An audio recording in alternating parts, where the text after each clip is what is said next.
Welcome to Russian History Retold, Episode 265, Mikhail Kutuzov, Military Genius and Napoleon's Nemesis, Part 1.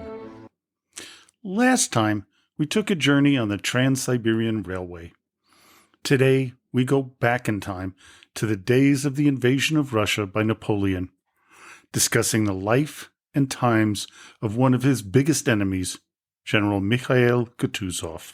I'm going to go off script for a second here.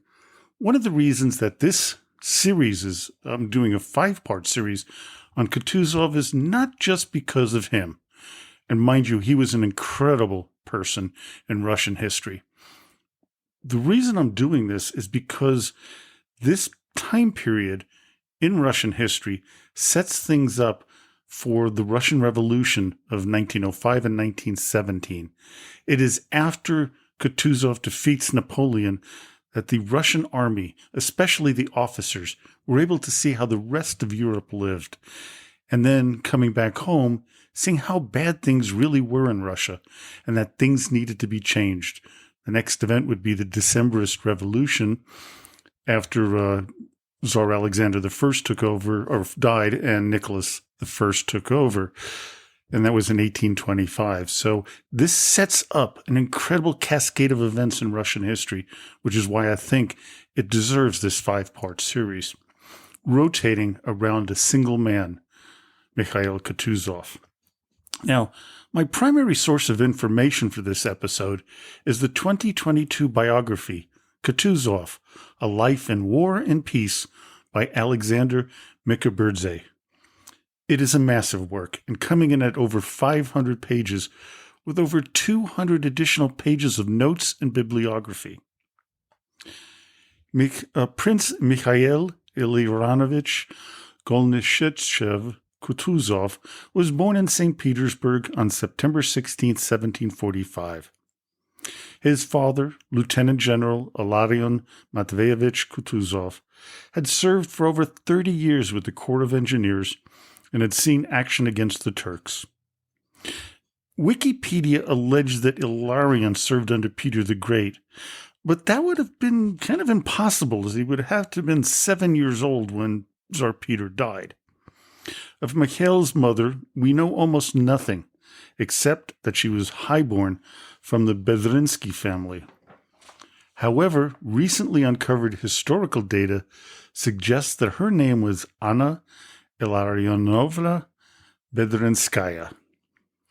Kutuzov's family could be traced back to Alexander Nevsky around 1250, although Mikhail claims this assertion may be unfounded. However, his claim is a bit shaky, so I'll go with the majority of historians. The General Armory of the Nobility of the Russian Empire, a record of Russian noble households, claims that the Kutuzov family founder was a man named Gavril, who came to Russia, and in particular Novgorod, from Prussia. Mikhail was the 14th generation descendant of Gavril. Another exciting story is how the family got the name Kutuzov. As Russian novelist Nikolai Gogol writes, the Russian folk express themselves forcefully. If they endow someone with a nickname, it applies to a person's kin and prosperity, and that person will take it with him to his job, into retirement, and to the ends of the earth. So the nickname given to the great-grandson of Gavril, Alexander, was Kutuz, or hot-tempered one. This would translate into Kutuzov, with Alexander's eldest son, Fyodor.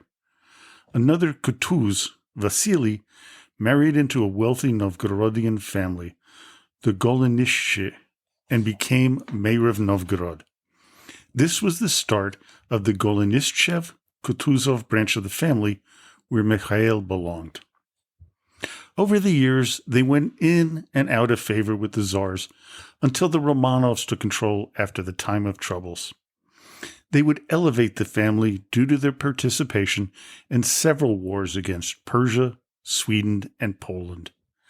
They became even more influential and wealthy as Kutuzov's great-great-grandfather, Ivan Ivanovich, was an adjutant to the Field Marshal Count Boris Sheremetev during the Great Northern War.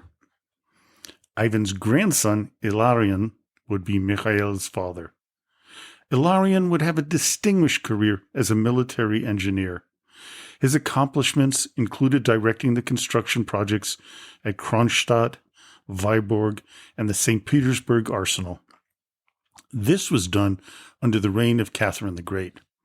His military career would come to a halt after he was injured in the Russo-Ottoman War of 1768 to 1774. He would retire as a lieutenant general and become a senator within the supreme legislature of the Russian Empire. As for the topic of our episode today, Mikhail Kutuzov, as famous as he was, he has a disputed date and place of birth. According to his Wikipedia page, he was born on September 16, 1745. But according to his record of service, when asked in early 1791 how old he was, he wrote 43. This would have made his year of birth 1747. And he also could not have been born in 1745, as his older sister Anna was born in 1746. And this is why it's really difficult to accept what's on Wikipedia, and why I always look at multiple sources for the information in this podcast. Also, there is no record of his birth in St. Petersburg. But this is not surprising, as children of the nobility typically were born on their country estates. There are no church records in the capital for his birth, as was Russian tradition. The Kutuzov family had several estates in Pskov, run by Ilarion's mother-in-law, which is where he was likely to have been born. Mikhail's mother supposedly died in 1755 while giving birth to his younger sister, Darya. This would leave the young 8-year-old with no mother, no paternal grandparents, and a habitually absent father. However, his maternal grandmother, Praskovia Bedrinskaya, would provide the warmth and attention he needed growing up.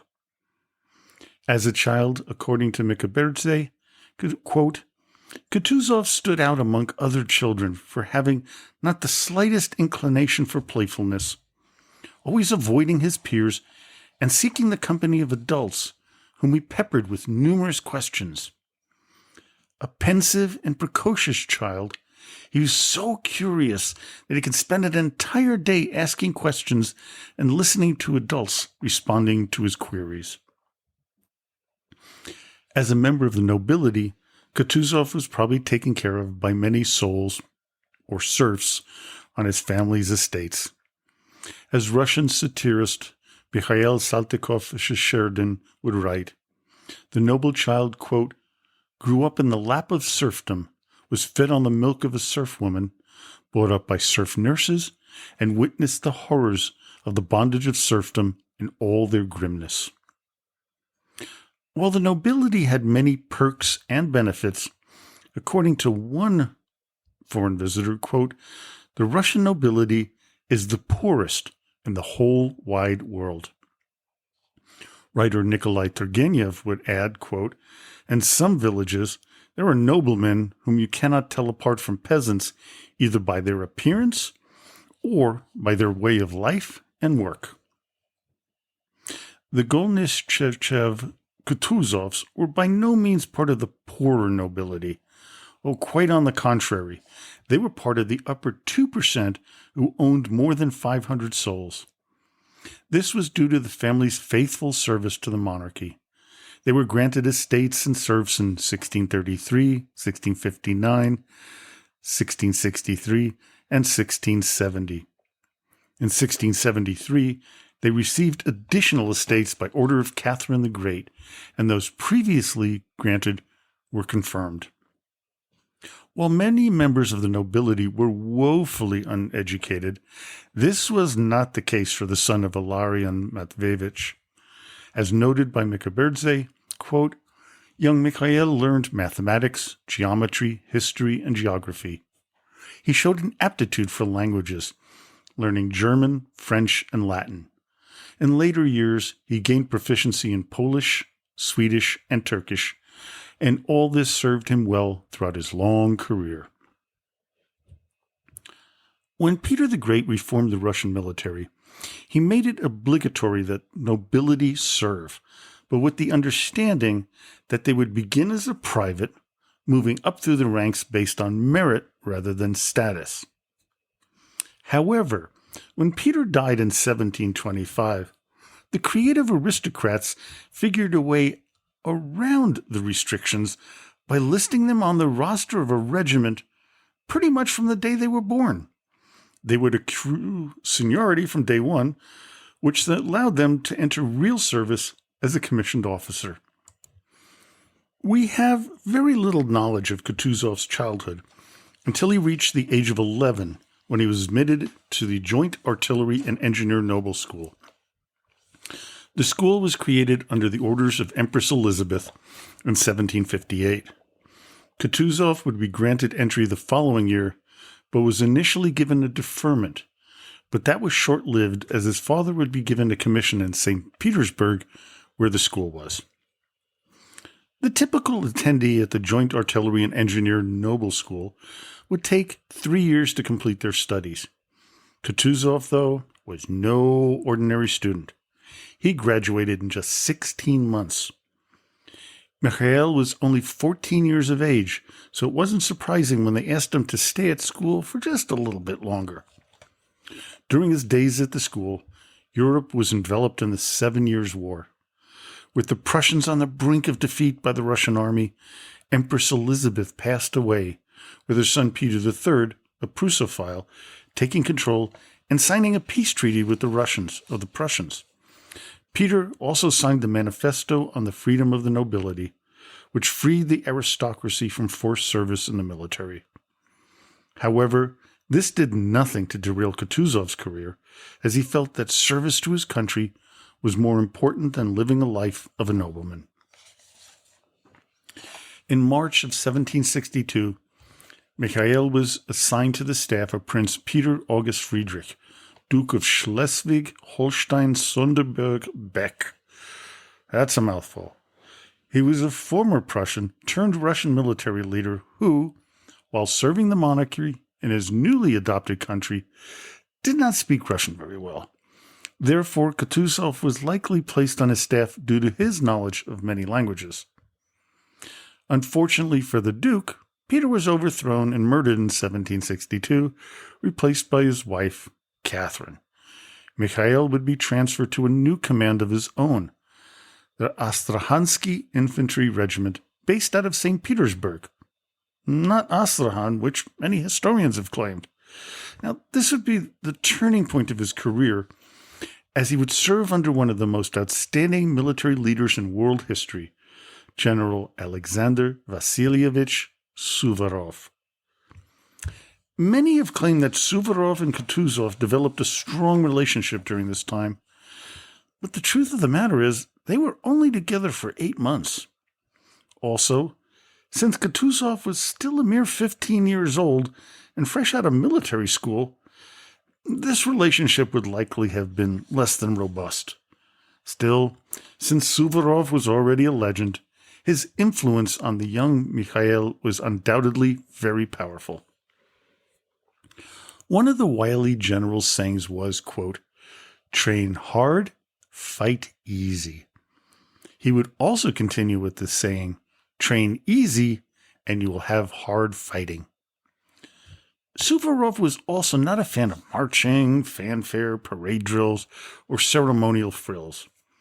Instead, he believed in long marches, crossing rivers, bayonet charges, and other things to stimulate or simulate actual combat. He also has treated his soldiers better than most military leaders of the day. This would carry on to how Kutuzov would lead his men in battle. Kutuzov's first military campaign began in 1764 when Catherine the Great wanted to have her man, Stanislaus Poniatowski, elected as the new leader of Poland. This was achieved later in the year when the Polish parliament, the Sejm, voted in favor of one of Catherine's past lovers. There was some fighting between the Russian forces and Poles opposed to Poniatowski, and there is some evidence that Kutuzov was involved, but we're really not entirely sure. Nevertheless, the Russian side was victorious in the fighting, in which Mikhail was said to have participated in. In 1766, Catherine called the Legislative Commission to reform Russia's legal system, as well as the central and local governments, education, public health, and the military. Mikhail would be one of 21 officers to be part of the 564-strong delegates to the commission. His job, according to Mika Birdsey, quote, Kutuzov was assigned to the Justice Commission and was responsible for maintaining meeting notes, drafting agendas, copying laws, and preparing documents for the commission's approval. Today, some documents reside in the Russian archives, telling us quite a bit about Mikhail's enormous skill set. But, unfortunately, the Legislative Commission failed in its attempts to reform Russia, being disbanded in 1768. It was after the end of the ill-fated commission that would take up Kutuzov's time. The first was the fighting in Poland to quell any challenges to the now King Stanislaus Poniatowski's reign. This meant fighting the Bar Confederation, which was formed in 1768 to defend the internal and external independence of the Polish-Lithuanian Commonwealth against Russian political influence. While this was, for the most part, an unsuccessful challenge, it did precipitate a new war with the Ottoman Empire. Because of the incursion into Poland to deal with the Bar Confederation, the Turks believed it indirectly challenged the security of the Ottoman Empire and its ally, the Crimean Khanate. As a result, the Russo-Ottoman War of 1768-1774 would be fought, radically changing Kutuzov's life in more ways than one. The Ottomans demanded Russia withdraw from Poland and stop interfering with their government. After the Russians flat out refused, the Ottomans took the Russian ambassador prisoner on October 6, 1768, and declared war on their northern neighbor yet again, and that's an incident that Kutuzov would not forget. The Ottomans had been at peace with Europe for about 30 years prior to their engagement with the Russians. Then, however, they dealt with another rising power, the Persians, under Nader Shah. While having an army about 3 times the size of the Russians, the new Grand Vizier, Mehmed Emin Pasha, would prove himself incompetent militarily. On top of that, those 30 years would cause the Ottomans to miss out on some significant advancements in armaments, as well as weaken their already corrupt military organizationally. In January 1769, Crimean Khan Kerem-Giray invaded the Russian-held territories in modern-day Ukraine. Crimean Tatars and Nogais ravaged New Serbia, and took a significant number of prisoners. While the early victories over the Russians encouraged the Turks, it would not turn out well for them. There would be 3 Russian armies, and they would advance towards their southern enemies. The overall leader, aside from Empress Catherine, was Prince Alexander Golitsyn, who would lead the main force, the First Army. Count Peter Rumyantsev would lead the Second Army, with General Peter Olitz leading the smallest army, the Third. Kutuzov would serve under Rumyantsev.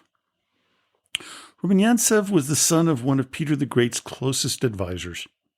He would serve the Russian army in the Russo-Swedish War of 1741-43 and the 7 Years' War of 1756-63. The latter war would show off the skills of fighting the Prussians and their leader, Frederick the Great. In the early summer of 1770, Rumyantsev began his push against the Ottoman Empire. The Turks army, total number of soldiers and cavalrymen were about 200,000. The Russians had about 70,000. So instead of waiting for all the Ottoman troops to gather together, Rumyantsev decided to go on the offensive. On July 17th, the Russians began to build bridges to cross the Larga River in the dead of night to surprise their enemies.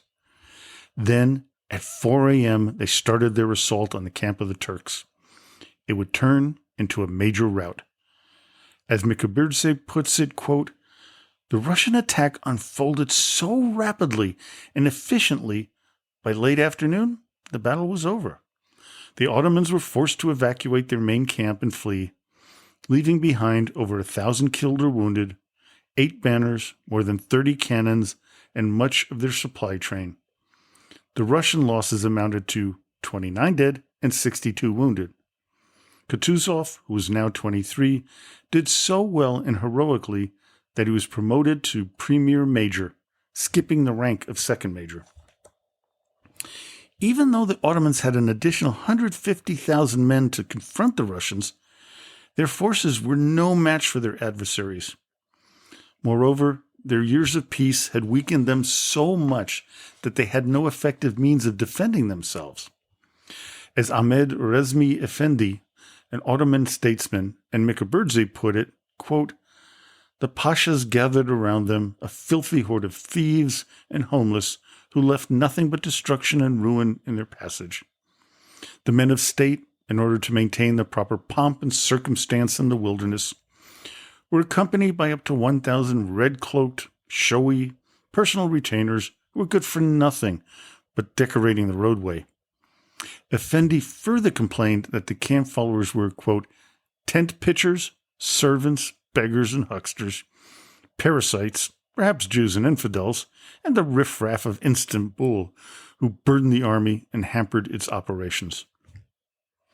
On August 1st, Rumyantsev and Kutuzov launched a significant attack on the Ottoman lines with such ferocity that the Crimean Tatar cavalry, their most robust fighting unit, collapsed and fled the battlefield. By the end of the day, the Ottomans had suffered 20,000 casualties, along with losing 120 cannons. The Russians lost approximately 1,000 men, but also gained the entire Ottoman camp. Now, even though they had won a major victory, they did not ease up. They continued to pursue the Turks to the shore of the Danube River. The enemy had abandoned everything in their hands to try to escape across the river. Many drowned and thousands were captured. Finally, the Battle of Kagul was over, and Rumyantsev was given the rank of field marshal as a reward. The fighting was paused in late summer to allow the Russian troops to refresh themselves. Then they would go into winter quarters, which would have had Kutuzov working as quartermaster, which he supposedly dreaded. Instead, he requested reassignment to the Smolensky and Stolikovsky infantry regiments. In 1771, things began to turn against the Russian positions along the Danube. The Ottomans' main thrust was in the area around Bucharest.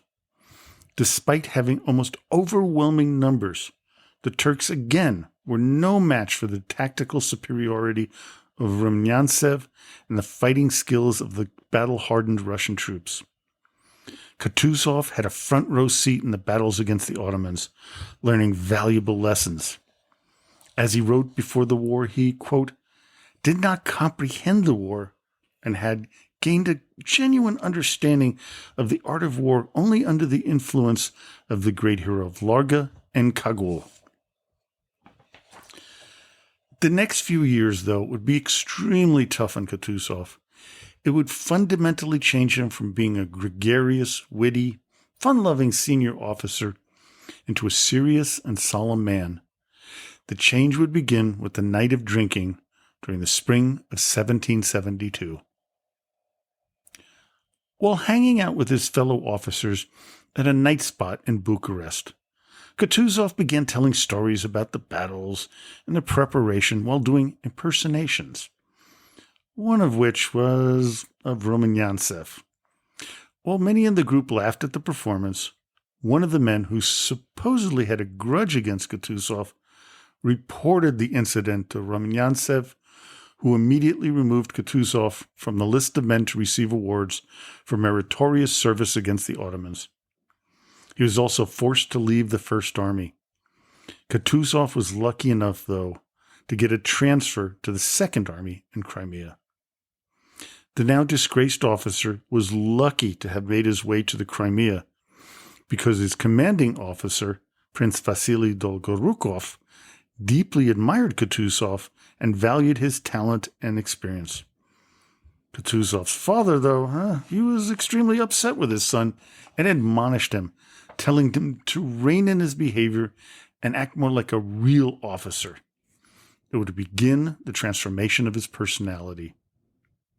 An incident would occur that would put Kutuzov on the doorstep of death, further changing him. So that is where we will start next time. Well, I hope you enjoyed today's episode. Join me next time when we continue the story of Mikhail Kutuzov.